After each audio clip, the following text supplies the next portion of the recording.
ऐसे थोड़ी के पिज्जा का त्या आपने त्या खेला कि नहीं खेला बच्चों ने? नहीं खेला। सौदा पिज्जा त्या।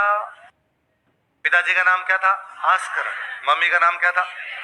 आस्करण जी जसवंत सिंह के मंत्री थे। पहले राजा कौन थे? जसवंत सिंह जी। उनके एक मंत्री, उन मंत्री का नाम क्या है? आस्करण। आस्करण जी की 3 रानियां थी। कितनी रानियां थी?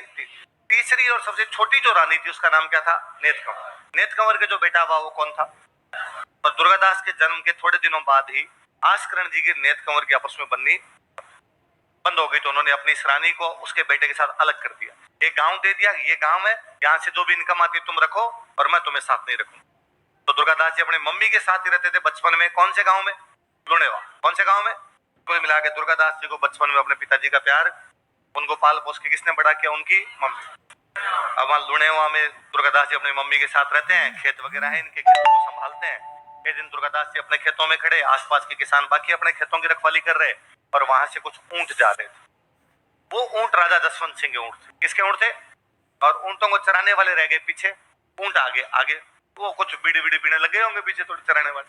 अब ऊंट बेचारे चराने वाले थे तब तो रास्ते रास्ते लेके जा रहे थे, चराने वाले थे नहीं। ऊंटों ने आसपास में खेत देखे, खेतों में हरियाली देखी तो किसमें घुस गए? खेतों में घुसे तो किसान और दुर्गादास जी लगे तो ऊंटों को बाहर निकालने लगे। इतने में पीछे से वो बंदे आ गए। उन्हें बंदे आके उनको बड़ा घमंड था इस बात का कि हम राजा जसवंत सिंह के ऊंट चराने वाले हैं, छोटे मोटे आदमी थोड़े। तो प्रधानमंत्री जी का कोई बंदा हो, प्रधानमंत्री जी गाड़ी चलाए, प्रधानमंत्री जी का बॉडी गार्ड, उसको लगता ना मैं था मोदी जी के साथ रहता हूँ। तुम हो क्या? मैं आदमी को आदमी भी समझता, बस वो कि वो राजा के बंदे में। और भारत में हर तीसरे आदमी के अंदर एटीट्यूड है। मैं हमेशा हंसता रहता हूँ कि अपने को तो पुलिस वाले भैया बिना हेलमेट के पकड़ लेते हैं ना, तो भी बंदा बाइक रोकते कहता है तू जानता नहीं है मैं किसका है ना। हर आदमी में एटीट्यूड रहता है। तो वो राजा के बंदे भाई, वो आए, उन्होंने कहा रहे कौन हो रहे तुम?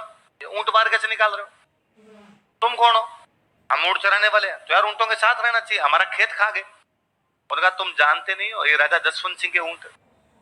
दुर्गादास जी ने कहा कि भले ही किसी के होंगे लेकिन ये खेत हमारा है, ये जसवंत सिंह का नहीं है। और हमारे खेत में यदि घुसेंगे ना ऊंट तो हम इसी प्रकार बाहर निकालेंगे। थोड़ी तू में हुई बीच में, थोड़ा आपस में टोक हुई और दुर्गादास ने एक बंदे को मार दिया। उनमें मार दिया, दूसरे बड़े ने चप्पलें हाथ में ली वहां से। वो भाग के जसवंत सिंह के पास गया। जसवंत सिंह जाकर राजा जी हम रास्ते रास्ते आ रहे थे, एक लड़का खेत में खड़ा हुआ आपको गालियां निकाल रहा था, हम उसके पास गए, हमने जाकर राजा है, राजा को क्यों गालियां निकालता है? तो उसने अपने एक बंदे को मार दिया। जसवंत सिंह ने कहा मेरे राज्य में मुझे गालियां निकाले, मेरे बंदे को मार दो, उठा के लो। अगले दिन भाई दुर्गादास को उठा के लेके आगे। अब जसवंत सिंह अपने दरबार में बैठे, पास वाली सीट पर बैठे आस्करण। लेकिन आस्करण ने ये बता नहीं रखा कि मेरी एक तीसरी रानी को मैंने अलग कर रखा है, वो माँ बेटा अलग रहते हैं। तो दुर्गादास जैसे दरबार में आस्करण तो पहचान गया अपने वाला ये, लेकिन आस्करण जी चुप रहे, कुछ ही नहीं बोले। जसवंत सिंह ने पूछा क्या नाम है तुम्हारा? मेरा नाम दुर्गादास। पिताजी क्या नाम है? इधर बैठे ये कौन है? जसवंत सिंह जी ने देखा, आस्करण जी ने कहा सर सॉरी, मैं तो इन दोनों माँ बेटों को साथ ही नहीं रखता, इन दोनों में किसी बात के लक्षण है और आपको खुली छूट है, जो सजा देना चाहते वो सजा। अब जसवंत सिंह जी ने कई देर तक तो यूं बातें की कि भाई कल क्या बात हुई, तुम बताओ बात। दोनों पक्ष सुने भाई, तो राजा दोनों पक्ष सुनेगा। फाइनली जसवंत सिंह को समझ में तो आ गया कि यार गलती तो अपने बंदे की, इस लड़के की गलती तो। इतने में जसवंत सिंह के मुंह से निकला कि अरे वो कल उस आदमी को कैसे मारा था? वो दुर्गादास के कल से आंख थी उस दूसरे बड़े आदमी पे, और तलवार साथ में रखते थे। तलवार निकाल के दूसरा जो बंदा खड़ा था उसको बड़ी दरबार में उठाया। कहीं रिप्ले देखो सर ऐसे। और जसवंत सिंह ने कहा मेरे दरबार में मेरे सामने खड़े होकर मेरे बंदे को इस निर्भीकता से, इस निडरता से कोई उड़ा देता है, यार इस लड़के ज्यादा बहादुर कौन होगा? और उसने कहा कि दुर्गादास कल से तुम यहां बैठोगे। आस्करण जी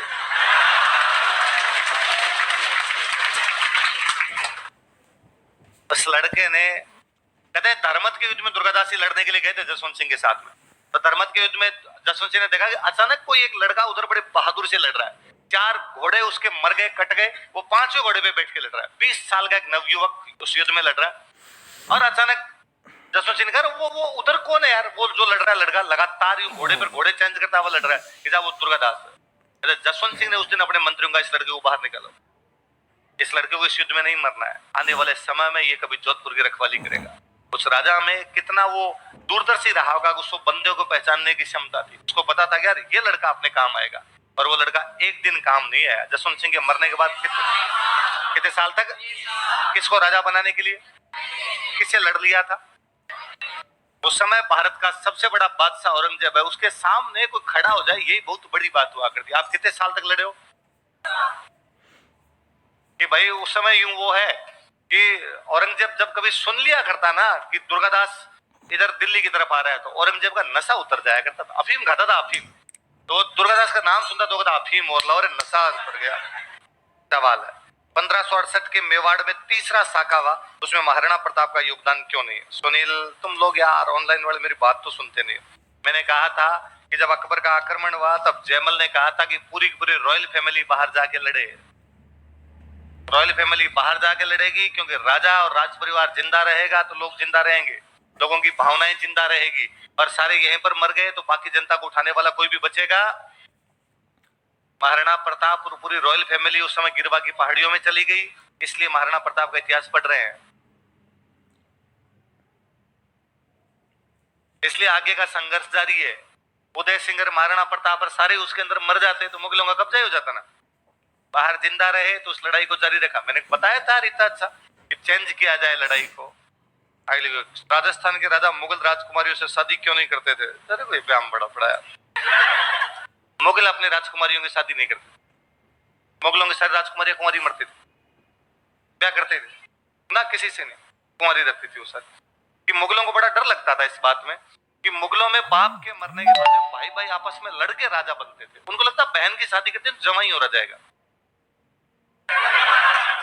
है ना, इसलिए की नहीं। मुगल राजकुमारी सारी जबू निशान जहां आरान बेचारी ऐसे मरमुरा गई थी, ब्याह भी हुए नहीं थे इनके किसी के। एक तो औरंगजेब की बहन थी रोशन आरा, उसके बारे में औरंगजेब को कोई उसके अफेयर का पता चल गया था औरंगजेब को। तो औरंगजेब जिस बंदे से किसी अफेयर था औरंगजेब ने उसको बुलवाया, बर्फ की सिल्ली पे उल्टा लिटा लिटा के मारा था उसको।